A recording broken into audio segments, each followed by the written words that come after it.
All right, I want to welcome on my next guest. We've got a very special guest. We've got one of the greatest wide receivers to ever play the game of football, Raiders legend, Heisman Trophy winner, Pro Football Hall of Famer, Mr. Tim Brown. Tim, is everything going for you? Hey, good man. How are you, Zach? I'm doing well. I'm doing well. I can't complain. Got the draft coming up. I'm excited about that. Free agency's in the mix. What have been your thoughts on the offseason so far? Yeah, I'm following the Raiders a little bit, man, and so far, not too bad. Got a couple defensive players in there, and brought in John Brown from Buffalo. I don't know if we need more speed, but need some. But I know they're really high on Edwards, who got hurt last year and missed the majority of the year, and thinking that he could really help them out along, obviously with their number one draft pick last year. So yeah, I'm excited. Looking forward to the draft and see what happens there. I saw you guys also got Yannick Ngakwe from Maryland. Oh man, that's huge. Yeah. I mean, one of the problems we had last year, well, the last couple of years really, is not being able to get to the quarterback. And Crosby a couple of years ago had a really good year. I think he sort of surprised a lot of people. Yeah.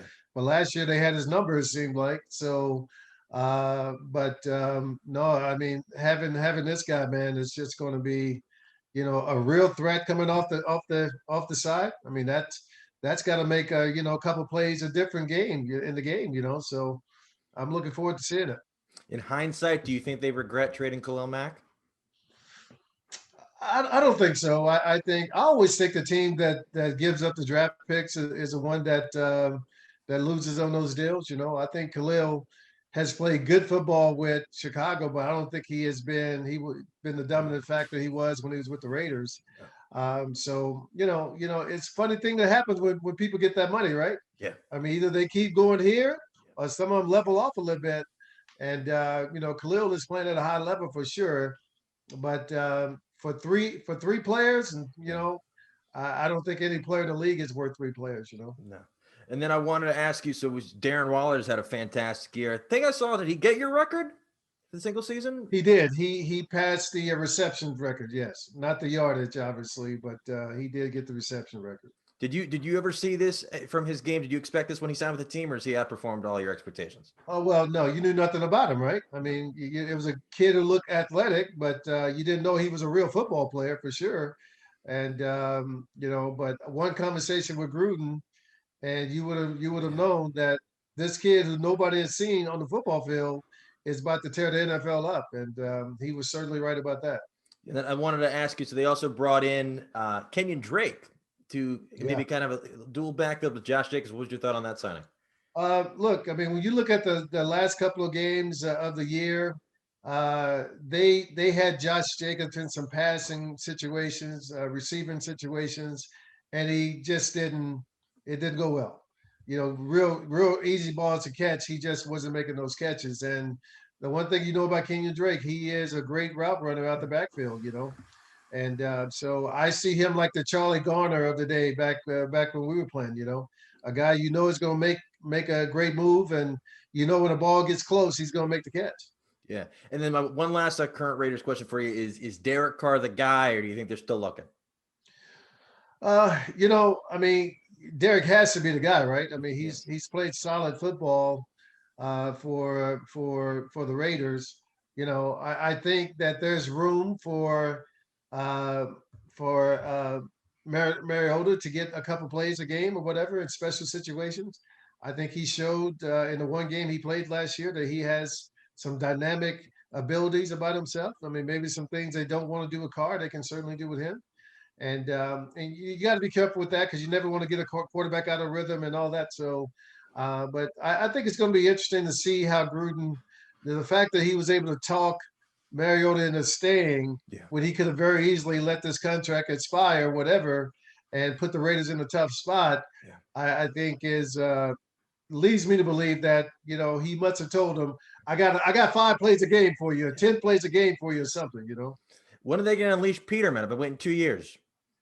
Who's that? Nathan Peterman. When are they going to unleash him? We've been Oh, waiting two. yeah. Well, let's hope that doesn't happen anytime soon.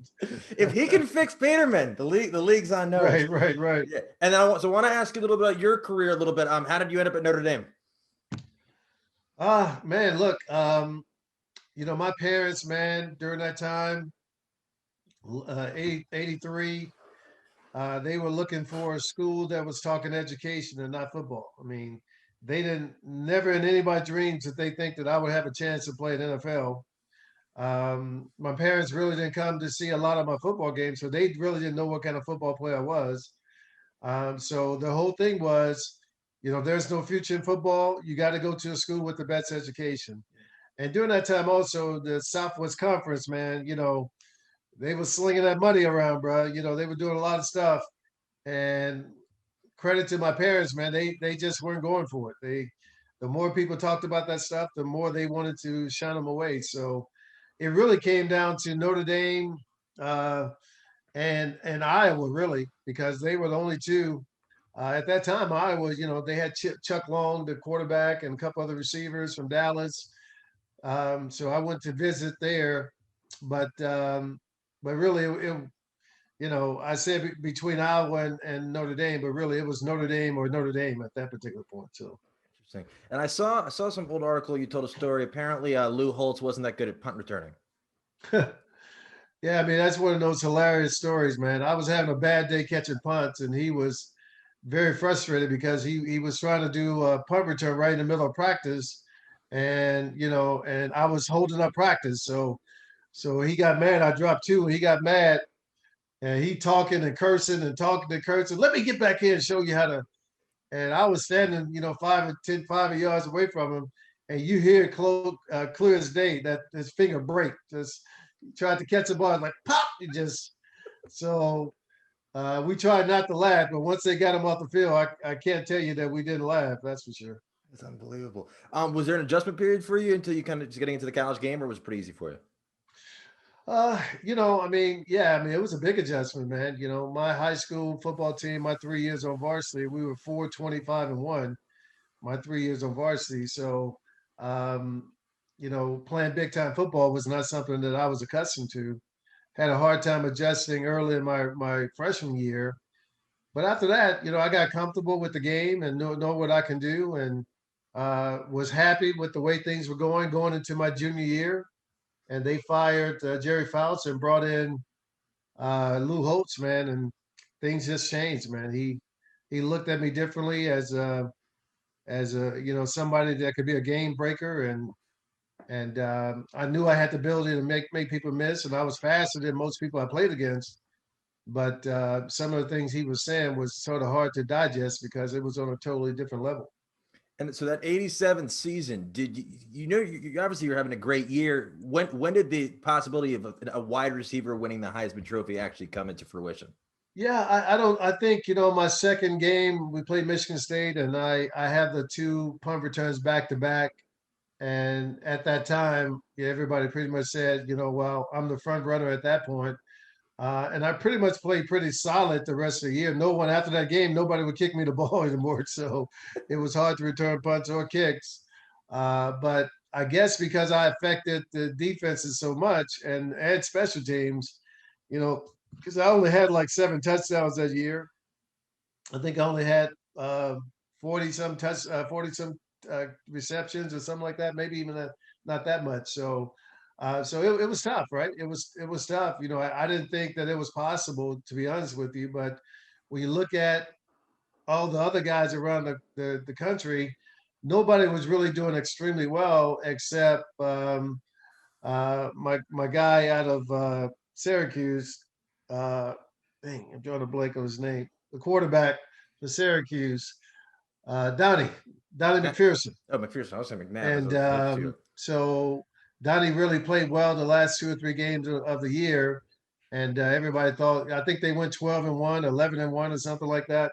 And everybody thought that he deserved the Heisman. So, but it went the way it did. It went the way it did, and I'm glad it did. What did you going into the ceremony? Did you think like I got it, or was there still some doubt in your mind? Well, you try not to think like that. I think one of the things that I never forget, one of my Notre Dame teammates came up to me and said, "Man, look, think about it this way: you're going to win it because everybody has to vote you at least second place. Yeah. I mean, if somebody votes you third place, and they shouldn't be voting. So Donnie may win in the East, You get Gaston Green may win on the West, but you're going to be second. You're going to be second over here. But these guys are going to be third and fourth and all this stuff. So you're going to win it on second place votes alone. I was like, man, that makes a lot of sense. That really makes a lot of sense. But I tried to shake all that out, man, and just be in the moment. And I think it all worked out for me. Was it heavier than you thought it'd be when you picked it up? It really was. It really was. Yeah. 37 pounds, man. So. And then, correct me if I'm wrong, it's you, Desmond Howard, and DeVonta Smith, the only receivers ever win it. Yeah, well, Johnny Rodgers loves to be in that mix because he played receiver. I mean, he was a wishbone, whatever. So please mention him. Otherwise, I'll hear from him some kind of way. What do you think of DeVonta Smith? I know he won the Biletnikoff Award. I know you Fred coached you. What do you think of his game? I mean, I think it's fantastic. You know, I mean, he doesn't look like he's putting a lot of effort into what he's doing. You know, I mean, he's so much talented than everybody else. It just seems as if he's gliding by people when he's doing what he's doing on the field. So it's going to be very interesting, you know, to see at that size, that weight, how he can handle the NFL game, especially now that they're going to 17 games, right? Yeah. One more extra week to bang around out there. You know, but everybody thinks he's going to get a little bigger and put on a little weight and get a little stronger. I think if he does that, man, you know, this kid has a chance. Even if he loses a half a step, I think he'll still be fast enough to make some great plays in the league. What do you think about that with him adding the 17th game? Look, man, you know, when you're making the kind of money that they're making, man, you really can't complain about it. You know what I mean? They're you know, I know guys who will give their left leg to be able to play a season, you know, and make $18 million in 1 year. You know, a lot of guys that make that, you know, playing in 10 years or 12 years in NFL. So I just think, you know, it is what it is. I mean, you're getting paid a lot of money. Not a league is going to add an extra game. You just got to deal with it, man. That's how I see it. And you know, if I was in year 15, I'd probably see it a little different, right? But sitting where I'm sitting now, I think it's one of those things they're just going to have to deal with. It's nothing they can do to change it anyway. And before I forget, so I know the other day you did pretty well at golf. Can you talk about that a little bit? Yeah, man. At one of the more iconic par threes in the world, the TPC Sawgrass, number 17, the island hole, better known to most people as the water hole. I had a hole in one, brother. I mean, it was fantastic. It was unbelievable, really. I mean, thankfully, my caddy talked me off of that 9-iron, and I hit that pitching wedge about as pure as I can hit it. And you know, I couldn't really see it because I'm 140 yards away, but I knew that it was getting closer. And all of a sudden, I saw it disappear, and I just lost my mind.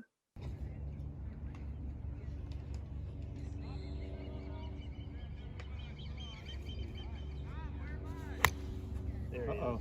Yep. Go. Go. Go. Perfect. Woo! There we go. Woo!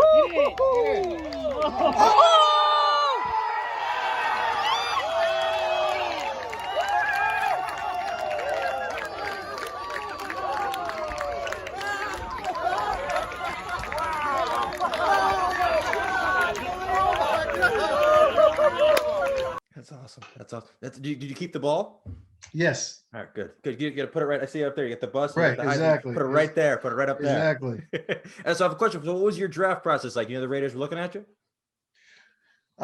Well, you know, at that year, the Atlanta Falcons had the first pick. And of course, if you're going to be the first pick in the draft, you know, a lot of prestige goes along with that. So I was willing to go to Atlanta. But very, very early in the process, they said that they were going to take Andre Bruce out of Auburn, defensive end. So at that particular point, we got to looking at, you know, 2, 3, 4, you know, the next 5 or 6 teams. It was Detroit, Kansas City, Tampa Bay, and Cincinnati, and then the Raiders. And when you look at those 4 teams in between, they all needed a savior, man. They needed somebody who can come in and do this. I was in the wishbone my last year at Notre Dame. We literally ran the wishbone because Tony Rice was our quarterback.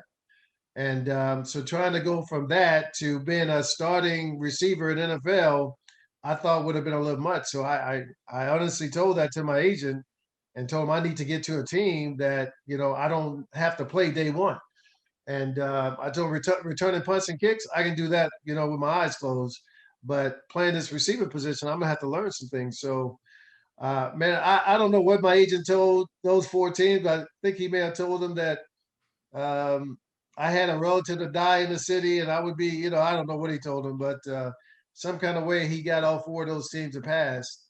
And going to the Raiders was a perfect scenario for me. James Lofton was there. Mervin Fernandez was there. They brought in Willie Gault. They traded for Willie Gault on trade day on draft day, and brought him in also. So I came in as a 4th receiver. Guy returning punts and kicks, man, and got a chance to learn from those 3 guys and grow my game. Was Fred Biletnikoff your receiver coach your whole career? No, he came in after. I'm trying to figure out. I had him for 15 years, so I guess he came my 2nd year, and I got hurt that year, so that's why I'm trying to remember if he was a coach. But certainly the next 14 years I had him.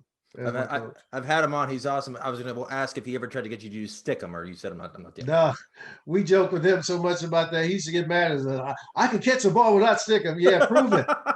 Prove it. I said to him, they didn't give you a sponsorship? You use it more than anybody else. Right.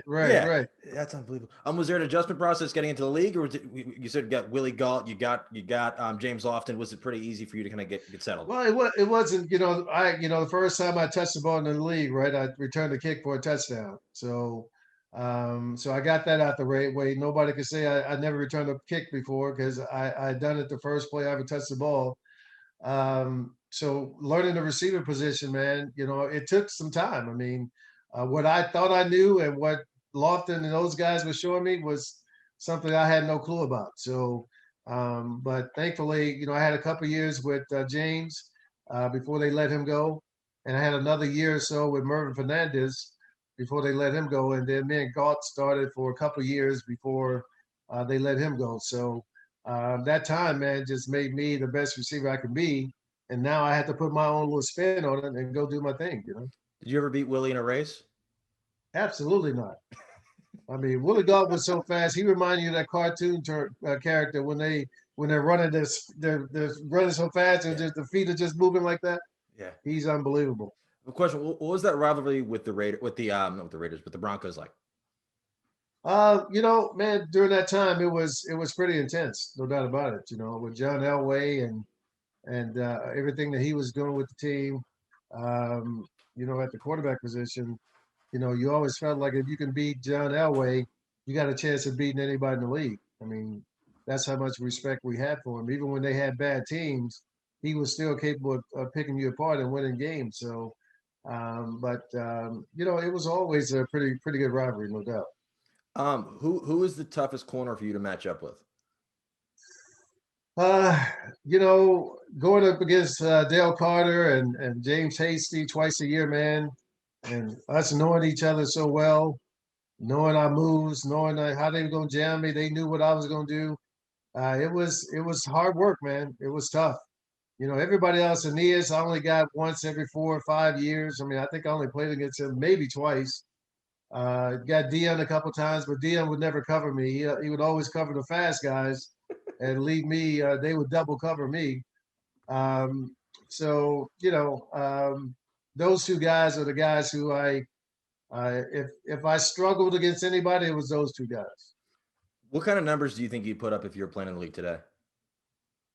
Well, I got a text from Gruden. I got a text from him towards the end of the year when everybody was talking about Waller breaking my record. He just texted me and said, "Man, if you were playing today, you would put up 200 catches and 2,000 yards." So I took that to mean that he thought I could play in today's game and do well. What's your favorite Gruden story? Let's see. There's so many of them. I think when he first got to the Raiders, we had a long conversation, man, and he asked me I've been looking at your film. Why don't you score touchdowns in the red zone? I said, well, that was basically an unwritten rule that I didn't catch passes once we got past the 20. And he's looking at me like, dude, what are you talking about? I said, well, I mean, you saw the film, so I'm not lying to you. And I said, well, scoring touchdowns mean you get more attention, become superstars, you got to pay you more money. So they just didn't throw me the ball when I got inside the 20. But you look at all my touchdowns, they were all outside of 20 yards. Yeah. So he said, well, I'm going to throw you the ball in the red zone. I said, you're going to get fired if you throw me the ball in the red zone. He said, well, if they fire me for that, they're going to fire me anyway. So if he gonna fire me after 2 years, then let him fire me. So if you look at my touchdowns, man, when Gruden got there, I had 40, 43, 44, I can't remember, and that was after 10 years. In the 4 years I had with him, I put up 45, 46 touchdowns, and that put me on pace to get to 100 touchdowns, which is that mark you want to get to if you really want to say that you're a Hall of Fame receiver. So if not for him, man, really literally sticking his neck out, trying to help the team, but he didn't have to do it. He could have very well did what all the other coaches did and just don't throw me the ball. But by him doing that, I think it put me in a position where I could, possibly make the Hall of Fame. Question: did you have a feeling he was going to leave the booth a couple of years ago, or did you think he'd always be back at ESPN? I had spoken with him several times. I tried to get him to go and take the Notre Dame job. Really? Before they brought Kelly in years ago. And he told me, man, I can't, if I go to a kid's house and they tell me they don't want to come play for me, that would crush me. So, but he always told me that there are a couple of things he can't change about the NFL. He can't change the referees and he can't change the media. And because of those two things, it would be tough for him to go back. And so I was shocked. I was really shocked to see he went back to the Raiders. I mean, I had no clue. I mean, and we talked, not a lot, but enough that, he really kept that secret. But, I was really shocked to see him back in silver and black. No doubt about it. Do you think he wishes Mahomes was in another division? I don't. I think he loves the challenge, Really? man. I think he loves the challenge. I mean, the fact that they went to Kansas City and beat him, really should have beat him in Vegas this year. I think he loves that challenge. I think he's calling his best football games against Kansas City. He did last year anyway. I don't think that. I think we, like I said, we played against John Elway, bro. When you go up against the best and you beat the best, then you're ready for the rest of the league. I have a question from a Raiders fan. Are you at all involved with the Raiders much now, or how? Not really. No, not doing anything, man. I mean, we all talk about doing something, and I think we were close to getting something done right before they moved to Vegas. But then once it was confirmed that the stadium was going to be done, all that, and they were moving, you had a lot of guys, to reach out to the Raiders and say, hey, I don't want to be in town, but I can come in and do this, and I can do this, and I can do that. And I think Mark just got to the point where he didn't want to pick one guy over the other, and basically just said, if you want to work here, you got to be here full time. Really? And that just cut it out for me because I've had my time away, and I'm not going to be away unless I absolutely have to. So we'll see, man. I mean, they know I'm there, and whatever I can do, I'll do. Have you been able to check out the new stadium yet? Well, I haven't been able to get in, man. I saw it, before it was completed. Yeah, they wouldn't let anybody in last year, not anybody. That's unbelievable. What did you see that documentary that ESPN did with the computer-generated Al Davis and Pete Rozelle? That was freaky, bro. That was just a little freaky. They never reached out to you to maybe get you to do an interview on that, or no? Nobody contacted you? No. No. I mean, I wasn't on it, right? I mean, I didn't see the whole thing. It was bizarre. But no, look, it's I don't know. I don't know how to even explain it, but it is what it is. I mean, the fact of the matter is, I played more games and for him than anybody in the history of the Raiders. So nobody could ever change that. And a couple folks there may want to change it for some reason, but it won't ever be changed. And then I wanted to ask you, why do you think it took so long for you to get into the Hall? I thought it was going to be a no-brainer. Well, I did too. I mean, but you know, the fact that I came out, I retired the same year that Jerry Rice retired, didn't help, right? Because you know they wanted, you know, obviously with everything he had done in the league, having another receiver go in wasn't cool. At the same time, you had Chris Carter out there, you had Andre Reed out there, and you know, so were they going to put me in over those guys when they had been out before, been waiting longer? Obviously not, right? But so I think the only thing that really sort of ticked us off was after Jerry went in, they didn't put Chris in until 2013. You know, so they let a couple years go without putting one of us in, and everybody's saying that we should be in. So I think that that's the only thing that sort of leaves a little burnt taste in everybody's mouth is that if you're gonna let Jerry be Jerry, that's fine, we get it, but that was 2010, 11 and 12. Guys should have been in. But so again, that's the only thing that I think sort of if I think about it, would make me have a little twitchy face for a minute. But other than that, once you get in, man, you don't remember the wait. It's amazing how you don't remember how long it was. You're just happy that you're there. Who do you think is the next Raider to get the gold jacket? Well, I'm hoping it's going to be Cliff Branch. I mean, I think obviously that's long overdue. I think Drew Pearson getting in really helps him get in. So I'm hoping that he's going to be the next guy. After that, man, maybe a Steve Wisniewski. I think he has a good shot. I don't know about Tatum and Atkinson. I don't know how those guys stack as far as, but I know, Tatum certainly, it would be awesome to see him get in. What about Jim Plunkett? Yeah, Plunkett. I forgot all about Plunkett. Yeah, Plunkett would be awesome too, man. I think there's a good possibility that may happen. I think, with Flores going in, and they can get Cliff in. I think Plunkett may be the next one in line. What about in terms of receiver? I know Calvin's getting in this year. Who do you think is next up? Because I know Reggie Wayne's up. I know Steve Smith's up next year. Torrey Holt's been waiting. Yeah, I would love to see them get Torrey in. Go ahead and get those guys in, man. Because the problem is, I mean, I remember telling my family, my brother and sisters and mom, if I don't get in this year, we may not be talking about this for a while because, there was, the Mosses of the world were coming, the TOs of the world were coming in.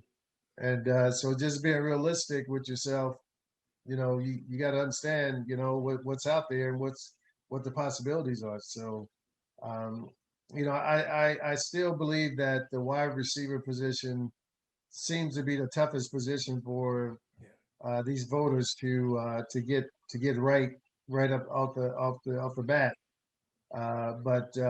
So you hate to see guys out there. They told me one time. Well, what they tell you is once you make the top 15, then you're good because you rarely go from the top 15 out of the top 15, right? Well, looking at my boy Brian Young, they did him like that. He made the top 15 last year. This year, he didn't make the top 15. So, it's all these, little sayings out there, but they don't seem to mean anything. And so I'm in the DC area, and I wanted to ask you if you've gotten the chance to maybe watch some of Terry McLaurin's game and see, kind of get your take on it.